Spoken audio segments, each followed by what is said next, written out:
देखिए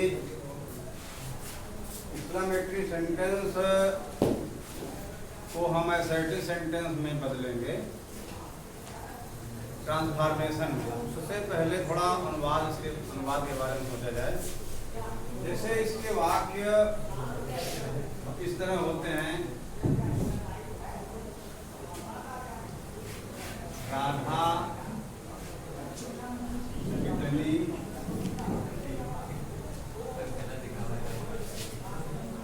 लंबी लड़की है।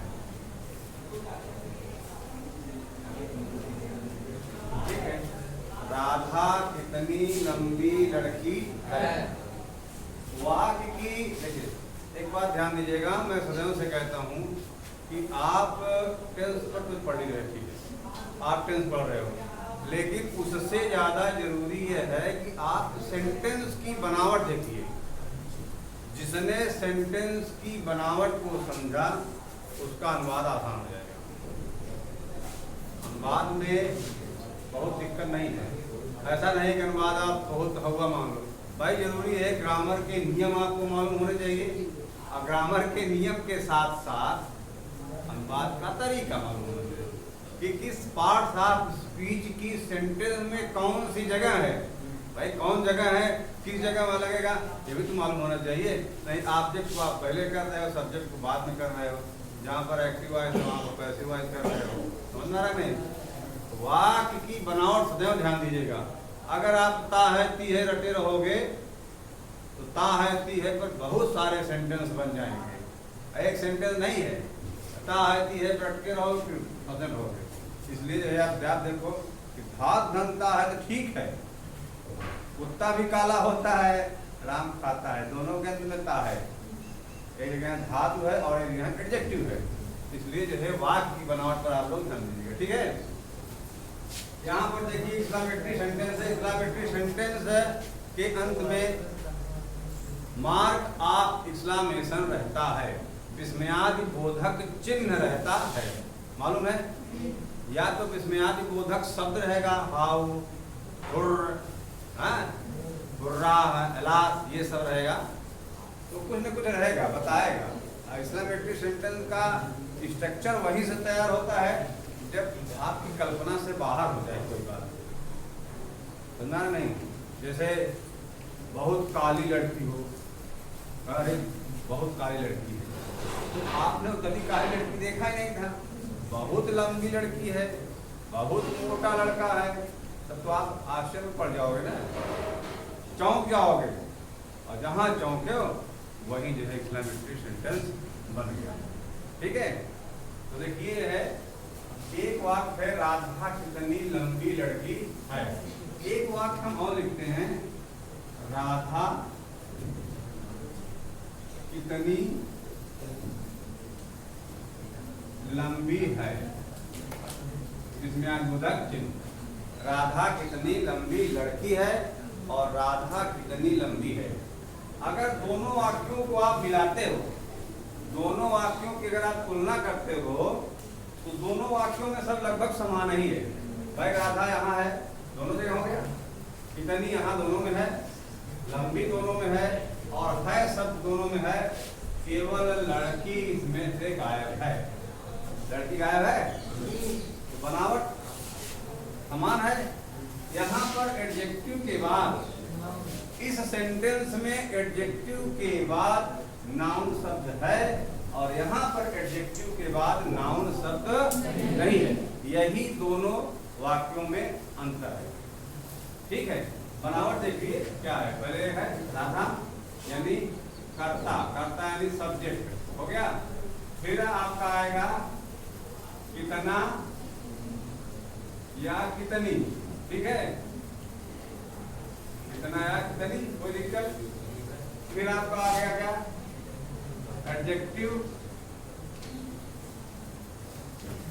उसके बाद फिर क्या है, नाउन है, उसके बाद फिर है शब्द है, और फिर विस्मयादि बोधक चिन्ह है। ये है ना, इसको थोड़ा और नीचे लिख दिया जाए, ये वाला जो है, कोई दिक्कत, यही था ना, राधा कितनी लंबी है। ठीक, अब इस वाक्य का अनुवाद कैसे होगा, ध्यान दीजिएगा। अगर एडजेक्टिव के बाद नाउन है, एडजेक्टिव के बाद अगर नाउन है तो उसका अनुवाद हम किससे शुरू करेंगे, व्हाट ए से। किससे शुरू करेंगे, व्हाट ए। ठीक, व्हाट ए से, ठीक है। और मान लो एडजेक्टिव के बाद नाउन नहीं है तो उसका अनुवाद हम हाउ से करेंगे, ठीक है। इसके अनुवाद का हम नियम लिख लेते हैं। तो सबसे पहले क्या हो जाएगा, व्हाट ए हो गया, व्हाट ए। उसके बाद फिर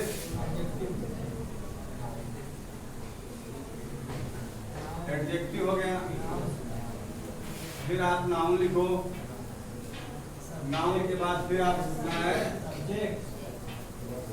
सब्जेक्ट, और अंत में आपको क्या लिखना है, वर्ब लिखना है, इसमें बोधक चिन्ह।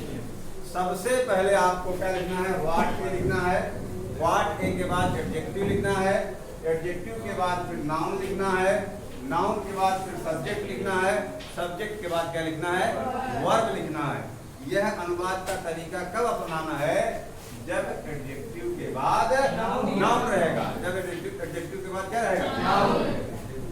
अनुवाद हो गया, अनुवाद हो गया। इसका देखो, इसकी बनावट कर्ता, ठीक है, कर्ता हो गया। कर्ता के बाद फिर कितना कितनी,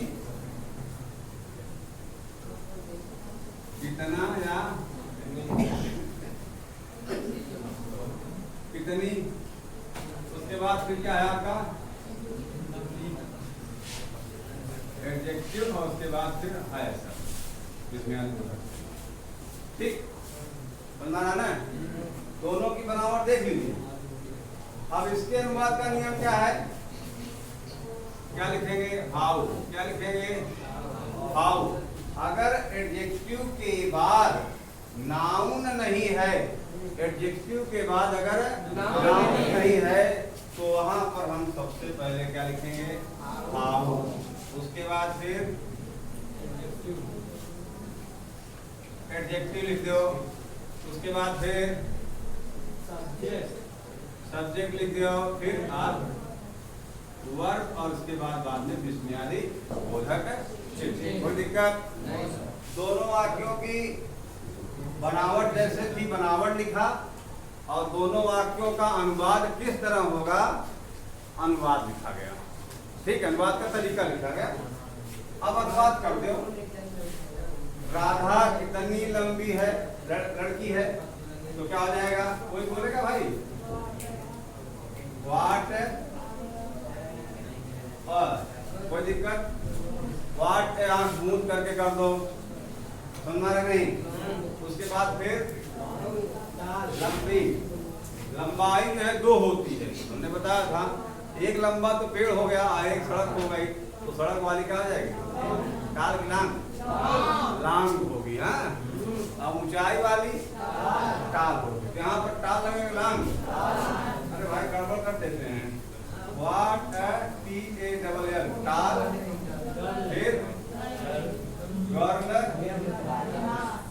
RADSA, राधा, हो गया।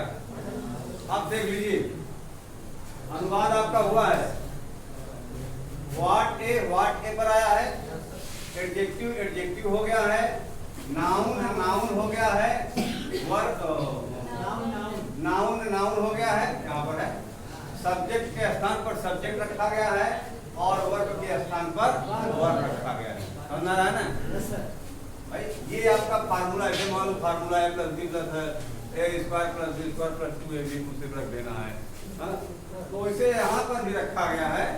यहाँ पर देखिए, कर्ता कितना कितनी एडजेक्टिव है, हाउ एडजेक्टिव सब्जेक्ट वर्ब, ठीक है। तो इसका अनुवाद क्या होगा, हाउ टाल राधा, ठीक है। हाउ ऊपर लिख दे रहे हैं, अलग कर दो। इसका अनुवाद जो है, इसका अनुवाद ऊपर हो जा रहा है। तो क्या आ जाएगा? भाव, काल, राधा, इज और विस्मयाक बोधक। ठीक है, तो दोनों वाक्यों के अनुवाद में किसी कोई दिक्कत? किसी कोई दिक्कत हो बताओ। ठीक है, ये आपका अनुवाद हो गया। अच्छा, यहाँ पर देखिए दोनों वाक्यों में क्या था? नाउन का अंतर, एडजेक्टिव था। दोनों वाक्यों में क्या था? एडजेक्टिव था। नाउन का अंतर है, जहां पर नाउन है एडजेक्टिव के बाद नाउन है उसका अनुवाद हम व्हाट से शुरू करेंगे, और एडजेक्टिव के बाद नाउन नहीं है तो हाउ से शुरू करेंगे। उल्टी रीति है भाई। यहाँ पर सबसे पहले व्हाट लगा दो, फिर एडजेक्टिव लगाओ, फिर नाउन लगाओ, सब्जेक्ट वर्ब बाद में। सब्जेक्ट और वर्ब पहले लगते हैं, लेकिन यहाँ पर बाद में ही लग रहा है। ठीक है, तो आप हर सेंटेंस के अनुवाद का अपना अपना तरीका होता है। अगर मान लीजिए एडजेक्टिव के बाद नाउन नहीं है तो सबसे पहले हम क्या लिखें? हाउ, फिर एडजेक्टिव, फिर सब्जेक्ट, फिर वर्ब का प्रयोग करेंगे। किसी कोई दिक्कत? कोई आएगा? मिश्रा जी आइए। नहीं, ये है।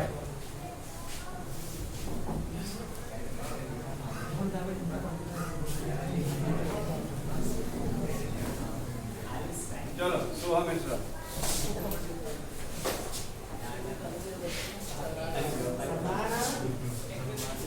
रामू कितना पतला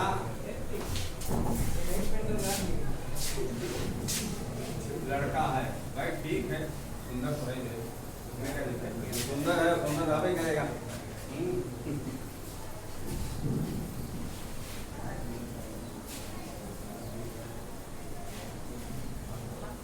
कितने परसेंट था हाई स्कूल में?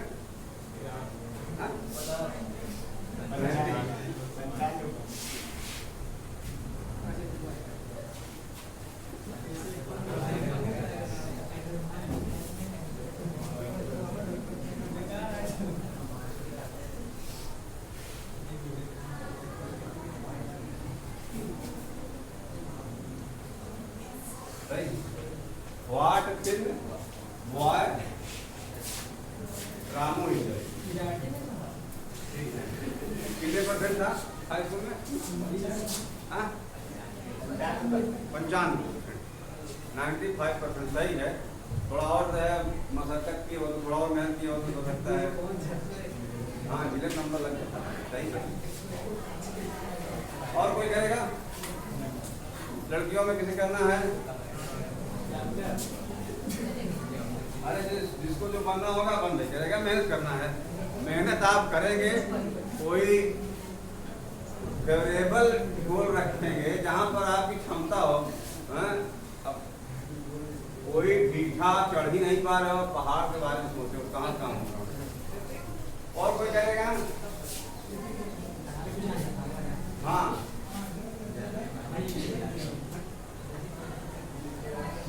तुम कितनी सुंदर हो।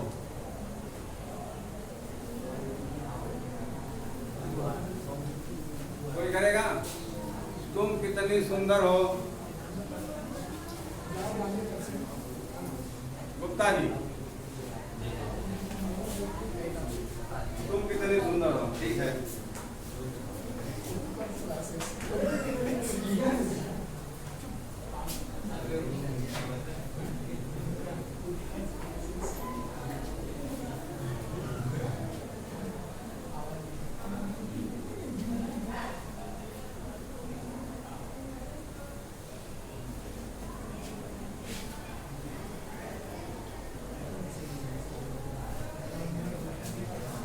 ठीक है। How beautiful you are. ठीक, अब इसके बाद देखिए, ये तो इसमें एडजेक्टिव थे, ध्यान दीजिएगा, इसमें एडजेक्टिव थे। मान लीजिए आपके वाक्य में एडजेक्टिव नहीं है, जैसे कहा जाए कि वह कितना तेज दौड़ता है। वह कितना तेज दौड़ता है। वह कितना तेज दौड़ता है। अब देखिए यहाँ पर कर्ता हो गया, कितना कितनी हो गया, तेज, एडवर्ब, फिर आपका वर्ब तातेती, यानी धात दंत तातेती, ठीक है। अब इसका अनुवाद कैसे करेंगे भाई, यहाँ पर एडजेक्टिव, इसके पहले आपने एडजेक्टिव वाला किया था ना भाई, यहाँ पर एडजेक्टिव नहीं है, यहाँ पर एडजेक्टिव है नहीं। तो इसका अनुवाद सबसे पहले हम क्या लिखेंगे, हाउ, क्या लिखेंगे, उसके बाद ADVERB, adverb of manner, adverb of manner, ठीक है। एडजेक्टिव नहीं रहेगा भाई। एडवर्ब का प्रयोग होता कहाँ पर है, एडवर्ब का प्रयोग वहां पर होता है, एडवर्ब मतलब क्रिया विशेषण, क्रिया की विशेषता बताने वाले को क्रिया विशेषण कहते हैं। ये तो हिंदी की डिफिनेशन हो गई, हिंदी में यही बताया। अंग्रेजी में क्या होता है, नाउन और प्रोनाउन और इंटरजेक्शन को छोड़ करके, नाउन प्रोनाउन और इंटरजेक्शन को छोड़ करके सारे पार्ट्स ऑफ स्पीच की विशेषता बताता है, मॉडिफाई करता है, ठीक है। उसके बाद आपका हो जाएगा सब्जेक्ट, फिर आप वर्ब हो जाएगा और ये, ठीक है।